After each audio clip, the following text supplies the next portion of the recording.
Madame, Monsieur, bonsoir et bienvenue dans le 20h de TFM. Dans l'actualité de ce mercredi, tournée économique du chef de l'État. Les porteurs de brassards rouges ont le droit d'exiger des réalisations dans leur localité selon le chef de l'État. Ces populations peuvent exprimer leur colère mais sans violence, martèle Macky Sall. Conflit foncier à Ningueler, l'aile d'Ilar accuse les leaders d'Amnesty Sénégal et du Forum civil de pyromanes. Selon leur porte-parole, ces deux associations soufflent sur les braises. L'actualité politique, c'est l'anniversaire de l'appel du 16 juin. Appel mémorable du socialiste Moustapha Niasse qui a débouché sur la création de l'Alliance des forces de progrès. Au crépuscule de sa vie, Niasse va passer le témoin à la jeune pousse au prochain congrès en 2022. Lutte contre les cas de noyade estivale, l'association des maîtres nageurs appelle à une mobilisation nationale. Les sauveteurs aquatiques portent la sensibilisation. Ils ont prêché la bonne parole à la plage BCAO de Yoff. Reportage à suivre.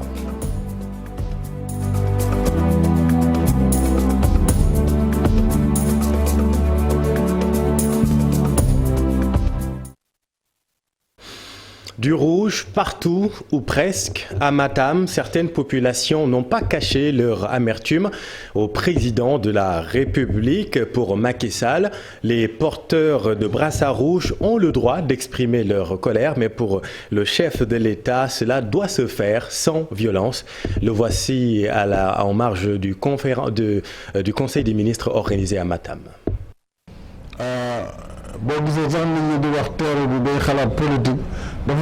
Quand les gens se mettent à assimiler l'accueil à la politique, c'est juste parce qu'il est exceptionnel.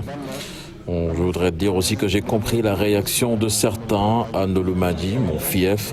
Ce n'est pas trop grave, c'est juste l'expression d'une certaine passion. D'ailleurs, je vous informe que je vais les recevoir. Les autres également peuvent exprimer leur doléance, porter des brassards rouges, mais sans violence. Je suis là pour trouver des solutions.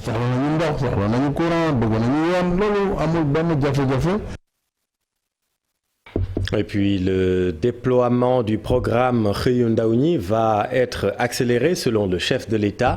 Tout est fin prêt en termes de ressources et de la disponibilité des pôles emploi. Macky Sall a fait cette annonce à l'issue du Conseil des ministres organisé aujourd'hui à Matam. Le président de la République a aussi fait savoir que le rôle et le statut des chefs de village allaient être renforcés dans la conduite des politiques publiques. À partir de juillet donc, les chefs de village recevront une indemnité mensuelle de 50 000 francs CFA. C'est l'occasion de s'arrêter sur le rôle des chefs de village en milieu rural. Voyons tout cela avec Ousseynou Diop et Habib Sek. Ce sont tous des chefs de village dans la région de Saint-Louis, dans les villages de Ndiaoudoun et Marigot. Ces deux personnalités sont élues par les populations de ces différentes zones et jouent un rôle important dans leur localité. En tout cas, c'est pas très facile quoi. C'est pas facile. C'est pas vraiment facile, c'est difficile. Le chef de village doit rendre compte aux autorités administratives des conflits ou autres problèmes qui existent dans sa localité. Ils doivent tous informer en temps réel la hiérarchie. C'est très difficile de jouer ce rôle dans un village. Ces chefs de village travaillent nuit et jour, règlent des conflits et prennent des risques parfois pour héberger des inconnus. Parfois, on reçoit des étrangers dans nos maisons nuitamment.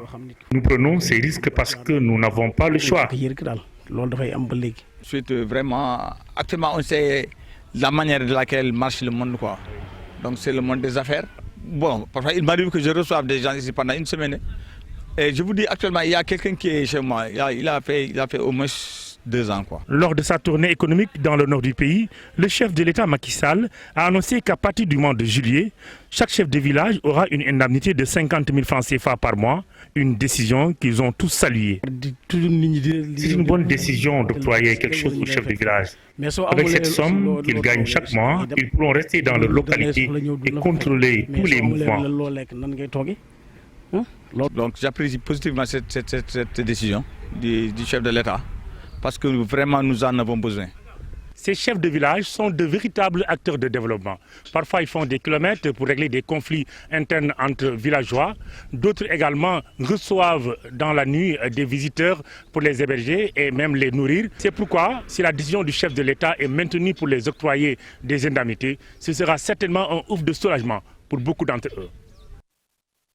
Merci Ousseynou. L'autre grand titre de cette édition en politique, l'Alliance des forces de progrès célèbre le mémorable appel du 16 juin du président Moustapha Niasse. 22 ans après, au crépuscule de sa vie politique, le leader de l'AFP va passer le flambeau à la jeune pousse. Le passage de témoin aura lieu dès le prochain congrès du parti en 2022. Cheikh Diop et Amadou Ba. Il reste une icône du champ politique, 64 ans de militantisme, 22 ans à la tête du parti de l'Alliance des forces de progrès. Le secrétaire général du parti, AFP, pense que le moment est venu de laisser la place.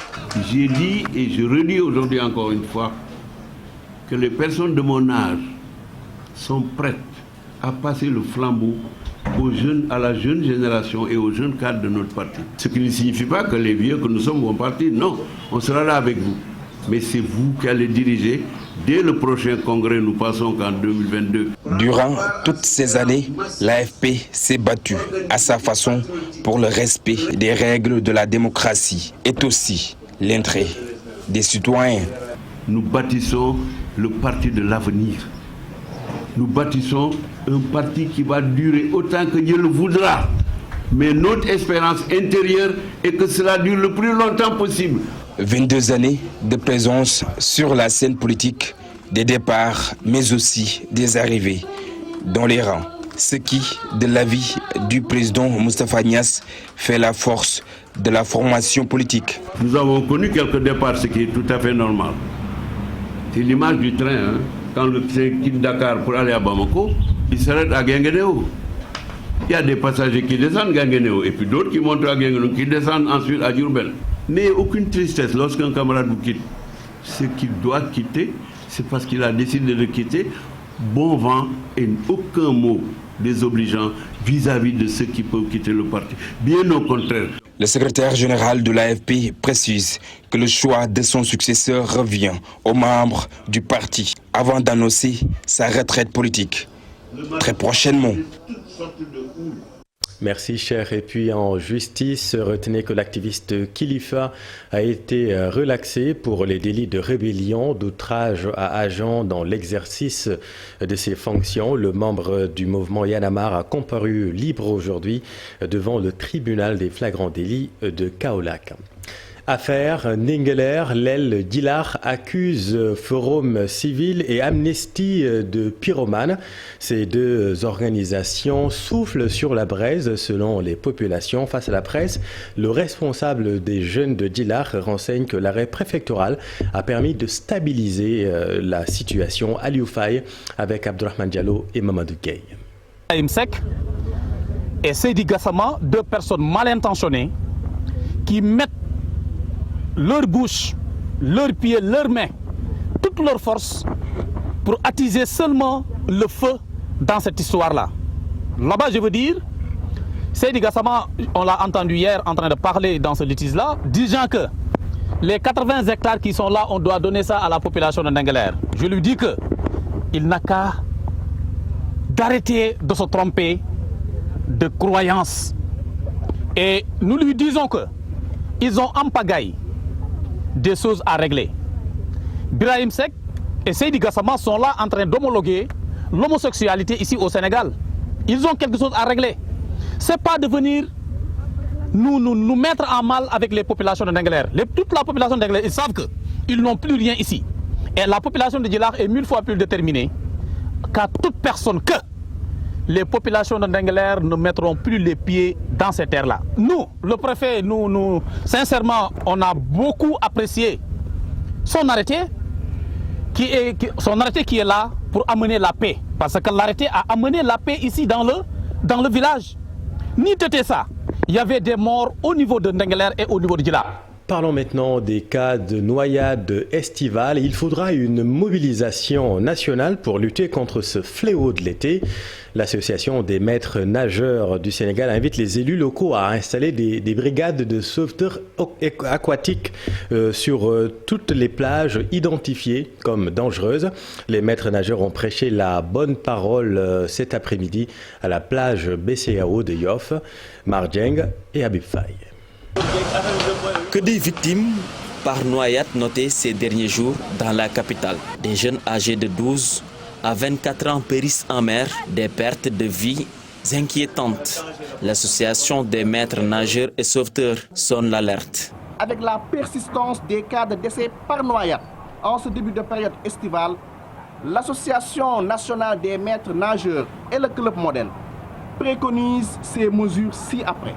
La mise en œuvre par les communes des dispositions du protocole d'accord les concernant, notamment le renforcement des effectifs des surveillants de baignade, le balisage des plages. En collaboration avec le collectif Kherlab, les maîtres nageurs préconisent des mesures telles que le reclassement des plages interdites à la baignade. Le maire doit faire usage de ses pouvoirs de police municipale pour assurer la sécurité publique, c'est-à-dire prévenir par des précautions convenables et faire cesser les accidents, notamment les noyades. Pour atteindre leur objectif, ils comptent sur une mobilisation nationale. Pour endiguer ce phénomène, c'est l'avenir du Sénégal qui périt en mer. La plupart des victimes sont des élèves. La plage de BCAO a fait le plein cet après-midi sous le regard protecteur des maîtres nageurs. Avec la montée des températures, difficile de retenir les jeunes à la maison. Beaucoup cèdent à l'appel des vagues, une situation qui n'est pas sans danger vu le nombre de plages interdites à la baignade à Dakar. Quel est le rôle et la responsabilité des parents dans cette situation? Élément de réponse, Fatima Touré et Pape Sangoné Mbaye. Le week-end macabre à la plage de Malika continue de faire débat. Une série de noyades sur un site interdit de baignade qui remet au goût du jour la responsabilité parentale. Cette dame trouvée dans sa gargote est catégorique. Beaucoup de parents ont failli devant leurs responsabilités. Ce qui se passe présentement avec les nombreux cas de noyades est inadmissible et la faute incombe aux parents. Un enfant ne doit pas avoir trop de liberté. Il faut toujours surveiller ses moindres faits et gestes. Mais malheureusement, il y a des parents qui sont irresponsables. Souvent, c'est eux-mêmes qui disent aux enfants d'aller jouer dehors. Si d'aucuns indexent les parents, d'autres imputent la faute aux autorités qui ont privatisé plusieurs espaces de loisirs. C'est très dur de perdre un enfant, surtout en de pareilles circonstances. Mais il faut signaler que les enfants n'ont plus d'espace pour jouer. L'État a tout pris. Même les terrains de football n'existent plus pratiquement dans les quartiers. Les enfants n'ont plus d'alternative que d'aller à la plage. Pour stopper cette série noire au niveau des plages en ce début de saison chaude, des mesures urgentes s'imposent. Je pense que les parents ne peuvent pas surveiller les enfants à 100%. Il incombe aux autorités d'installer des balises tout au long des plages, mais surtout recruter des maîtres nageurs. Les plages doivent être surveillées 24 heures sur 24, quitte à mettre des gendarmes, mais également des maîtres nageurs. Beaucoup de plages interdites ne désemplissent pas, surtout en cette période de chaleur. L'État, mais aussi les parents, sont interpellés. Merci Fatima. À la une également, l'amertume des pêcheurs de l'Ampoule. Ils dénoncent les méthodes de pêche des navires étrangers. Selon eux, ces industriels sont tout simplement en train d'asphyxier la pêche artisanale. Voyons tout cela avec Tchernofal. À Lompoul-sur-Mer, les pêcheurs vivent depuis un certain temps dans une situation très difficile. Ici, la présence des bateaux étrangers qui franchissent les zones réservées à la pêche artisanale cause beaucoup de difficultés. On les trouve à quelques 4 maïs, alors que la pêche artisanale évolue au niveau de 12 km. Les bateaux quittent leur secteur et viennent jusqu'à 5 km de la plage pour pêcher. Selon les pêcheurs, ces navires ont détruit leur matériel de pêche estimé à environ plus de 25 millions de francs CFA. L'ensemble des filets de pêche que nous avions ont été détruits.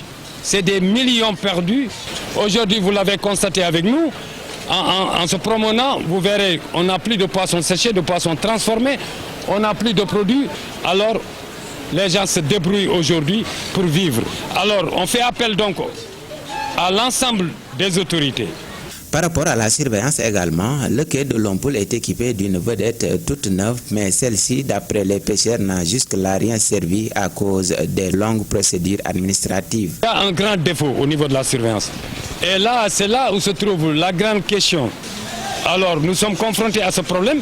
Et prochainement, j'ai demandé aux garçons, moi, j'ai pris la responsabilité de les demander s'ils ne peuvent pas avoir la vedette et aller avec l'agent de la surveillance, qu'ils prennent la responsabilité de prendre des pirogues et d'aller en mer, veiller sur les 12 km qui leur incombent. Lompoul-sur-Mer dispose de plus de 500 pirogues qui permettent à de nombreuses jeunes et femmes de la localité de gagner leur vie. Mais depuis quelque temps, ces derniers rencontrent des difficultés liées aux nuisances causées par les bateaux de pêche qui fréquentent la zone. Célébration de la journée de l'enfant africain, un symposium a été organisé à Dakar à cet effet, avec comme thème cette année l'état d'application de la charte africaine des droits et du bien-être des enfants. Compte rendu, Tierno Laurent Mendy et Fatou Bintou Conté. C'est ce 6 juin qu'est célébrée la journée de l'enfant africain, en souvenir au massacre de Soweto. Pour cette 31e année de sa commémoration, un symposium de 2 jours a été organisé pour évaluer l'état de protection des enfants au Sénégal. Il serait important d'organiser pendant 2 jours durant un symposium pour que l'ensemble des institutions et les départements ministériels concernés puissent chacune ou chacun selon venir faire un compte rendu, une présentation sur l'état de mise en œuvre de l'aspiration dont l'institution ou le ministère a la responsabilité. Même si des pas ont été franchis dans la protection des enfants au Sénégal. Je rappelle tout le temps que les enfants qui sont pris en charge sont des privilégiés. À côté d'eux, il y a énormément d'enfants, des garçons comme des filles, qui appellent.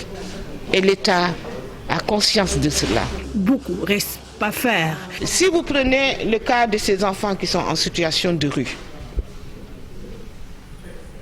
là, tout de suite, vous serez descendu de ce building, fait peut-être 200 mètres, vous allez rencontrer un enfant qui aurait dû normalement être à l'école présentement et qui est en train d'arpenter la rue. Il y a des phénomènes aujourd'hui qui persistent. C'est notamment l'errance des enfants dans la rue, avec l'exploitation par la traite des enfants, que nous avions relevé avec la mise en œuvre d'un plan d'urgence de protection des enfants contre la Covid, qui a amené à mettre en œuvre un programme de retrait des enfants de la rue.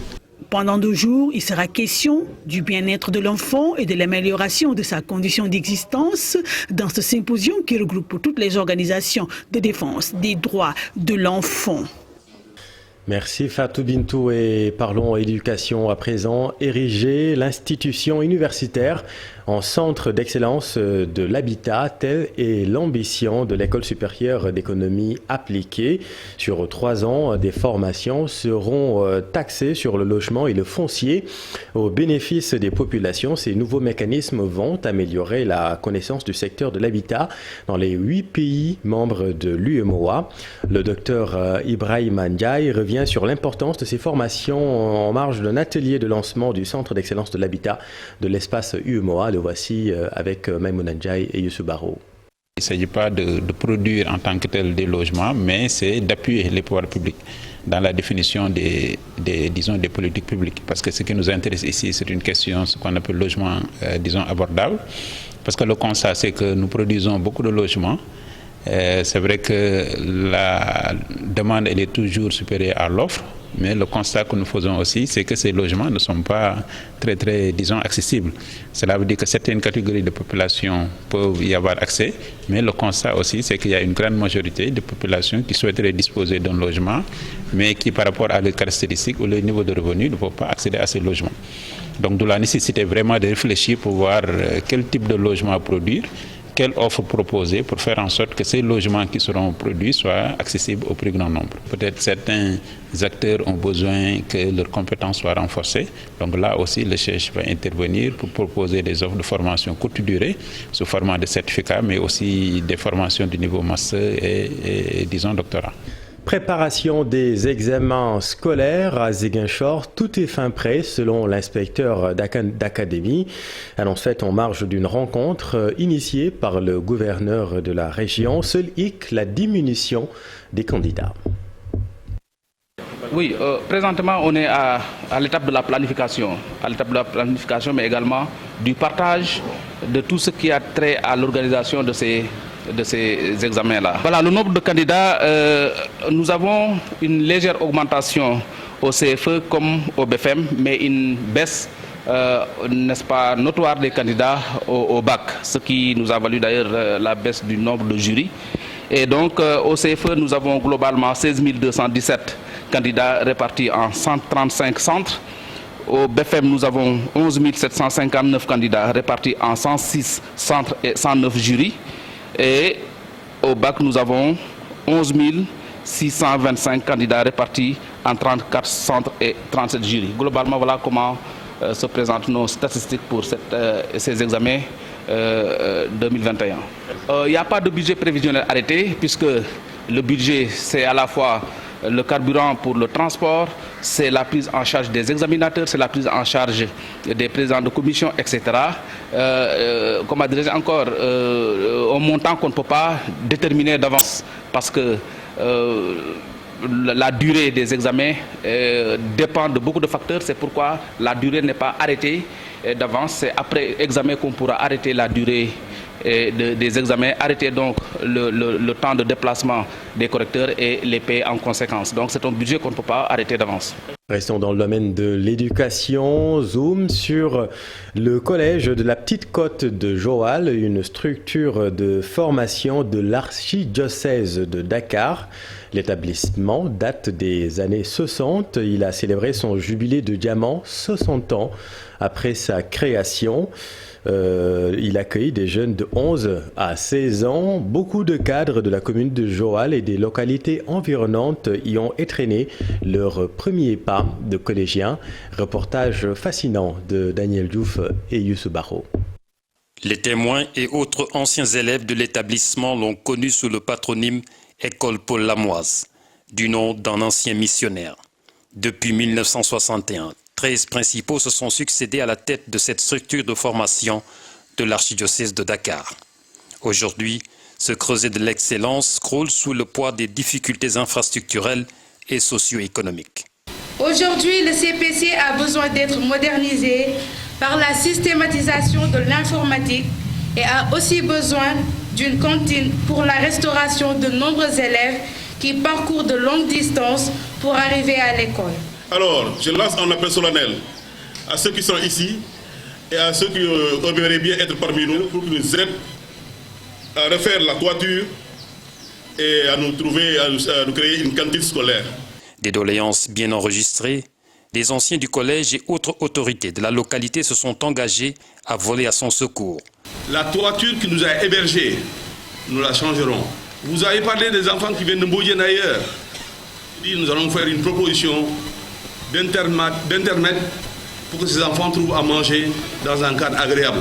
Et hier à Kafkit, j'ai eu la chance d'être avec 2 sociétés qui ont accepté de venir à votre secours pour la réfection de cette école.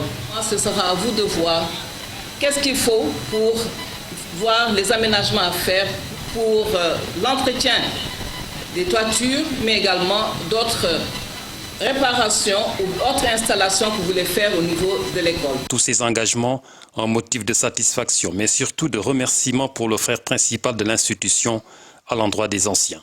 Vous avez démontré par ce geste que la vie au sein du collège de la Petite Côte vous intéresse et vous tient à cœur. Diokandial à part pour tout ce que vous faites. Que Dieu vous donne toujours la santé pour œuvrer à nos côtés. Le collège de la Petite Côte de Joal, institution de l'archidiocèse de Dakar, a formé beaucoup de cadres, parmi lesquels le professeur Elisabeth Diouf de l'hôpital Aristide Le Dantec, le professeur Souvasin Diouf, l'ancien ministre des Sports Joseph Ndong, Pierre Ndiaye, directeur général de Mamel Djabot, Abbé Alphonse Seck, secrétaire général de Caritas Sénégal, entre autres. Un appel a été lancé pour la création de l'association des anciens et anciennes du collège. Merci Daniel. Entre février et juin 2021, près de 10 bases rebelles ont été démantelées par l'armée nationale en Casamance dans des camps historiques, des opérations qualifiées de prouesse par le colonel à la retraite Adama Diop. Il est interrogé par notre équipe à Thiès. Nous assistons actuellement à une situation inédite en Casamance et l'armée est en train de prendre progressivement les différentes bases du mouvement des forces démocratiques de Casamance. Ceci a 3 explications. On a réalisé la montée en puissance de l'armée, c'est une première raison. Donc les personnels ne sont plus à découvert et ça c'est très important. La deuxième chose dans ce chapitre-là, c'est qu'ils ont acquis des moyens de saturation. Et en plus, ils ont rehaussé le moral de la troupe. Et si je le dis, c'est d'abord le président de la République. Ça, il faut le reconnaître. Vous savez, tous ceux qui tiennent les différents commandements, depuis le chef d'état-major général des armées, en passant par le chef d'état-major de l'armée de terre, par le commandant de zone, et les colonels qui sont en train de commander les unités sur le terrain, ils ont acquis une très grande expérience de la Casamance. C'est là-bas où ils ont fait toutes leurs armes. Donc, ils connaissent cette région de fond en comble. Et ils maîtrisent aussi les méthodes du MFDC. L'armée de terre est devenue un rouleau compresseur. Et toute unité qui s'engage classiquement ou qui utilise la rébellion comme arme va directement à sa déroute. Tout autre chose, la Sonacos a intégré la filière anacarde dans son champ d'exploitation. La présente campagne de collecte a servi de phase pilote, annonce faite par le directeur général de la Sonacos en tournée dans le sud du pays, Abdoulaye Diallo. Ensuite, de l'arachide, la Sonacos a ajouté les produits de l'anacarde dans son domaine d'exploitation. C'est du moins la révélation faite par Modou Diagne Fada, directeur général de la Sonacos, en tournée dans le sud du pays. Nous venons de Ziguinchor, où nous étions partis nous rendre compte aussi de l'état d'avancement de l'opération anacarde, parce que cette année, la Sonacos a décidé de tester la filière anacarde pour davantage conserver les emplois, mais aussi pour s'impliquer dans un secteur vital pour l'économie de la région de Ziguinchor et de la Casamance en général. Cette nouvelle est bien accueillie par des acteurs de la filière anacarde à Kolda. Pour mieux stabiliser cette filière qui est la filière anacarde, il va falloir que l'intervention de la Sonacos avant vraiment l'installation des usines au niveau de l'agropole sud. Donc je pense que la Sonacos a bien retenu la leçon. Hier, on a visité avec le directeur général ces stocks qu'ils ont déjà commencé à acheter. Le directeur général de la Sonacos était venu à Kolda pour s'enquérir de l'état de stock des graines. Il se dit satisfait du déroulement de la campagne de commercialisation de l'arachide de cette année au Sénégal. Nous pouvons considérer globalement que nous avons obtenu 68 000 tonnes 500 et dans l'ensemble du territoire national, sur les 68 000 tonnes 500, une partie est en coque, une autre partie est en décortiqué. Mais l'essentiel, c'est de considérer que cette campagne est largement meilleure que celle de l'année passée, où nous n'avions obtenu que 28 000 tonnes au total. Mais bien entendu, sur 68 000 tonnes aussi, reste insuffisant, reste en deçà des capacités de trituration et des capacités de transformation de la Sonacos. À la prochaine campagne de commercialisation, la Sonacos sera concomitamment sur la collecte de l'arachide et sur celle de l'anacarde à Kolda. Et préciser, Abdoulaye, que la campagne de collecte de la noix d'anacarde se déroule sur 5 mois, du mois de mai au mois de septembre. Dans l'actualité sportive, le Sénégal, 5e au championnat d'Afrique de handball dames, dont la finale va opposer l'Angola au Cameroun ce jeudi. Et puis le tirage au sort de la CAN 2021 prévu dans la première quinzaine du mois d'août. La liste des lions de basket pour le trot en Serbie fortement remaniée. Et puis toutes ces actualités à suivre donc dans ce round-up de l'Actu Sport avec Cher Sadibou Diarra. Nous commençons par le handball. L'équipe nationale féminine du Sénégal termine par une victoire son parcours au championnat d'Afrique de la discipline au Cameroun. Un succès 32-15 face au Nigeria qui permet aux Lions de finir 5e au classement des nations de la compétition. Angola, tenant du titre, est encore qualifié en finale. Les Angolaises vainqueurs en demi des Tunisiennes 27-23 après prolongation vont rencontrer ce jeudi les Camerounaises qui ont sorti les Congolaises 22-21. En football, l'équipe nationale du Sénégal est invitée au tournoi de la COSAFA Cup du 7 au 18 juillet prochain. La première nation africaine au classement FIFA va connaître ses adversaires de poule parmi les 12 participants ce jeudi. Cette compétition des pays de l'Afrique australe est à sa 20e édition. La Zambie est la championne en titre. En attendant, en Ligue 1, l'AS Douanes change d'entraîneur. En poste depuis 2017, Joseph Senghor a été remercié suite à la défaite du club face au Teungueth FC lors de la 20e journée. Il est remplacé par Diène Faye qui va assurer l'intérim. L'AS Douanes est actuellement 7e au classement du championnat. La CAF espère, elle, procéder au tirage au sort de la CAN 2021 au courant du mois d'août prochain. Dans la première quinzaine, annonce le secrétaire général de l'instant, Véron Mosengo Omba, qui ne donne pas de date exacte. À l'Euro 2020, le pays de Galles enregistre sa première victoire dans le groupe A en infligeant à la Turquie sa deuxième défaite sur le score de 2-0. Dans le groupe B, la Russie se relance en dominant la Finlande 1-0.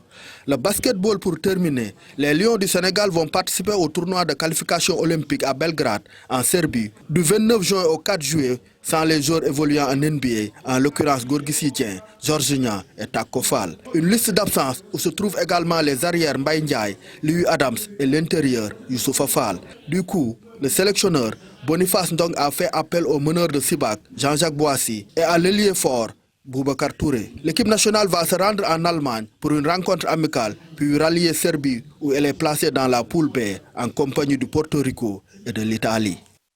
Merci cher, voilà c'est la fin de cette édition. Merci infiniment de l'avoir suivi. À suivre sur TFM le plateau spécial débrief de l'Euro et puis en deuxième partie de soirée votre émission politique Faram Faké. Papa Ngagne Ndiaye reçoit ce soir Mamba.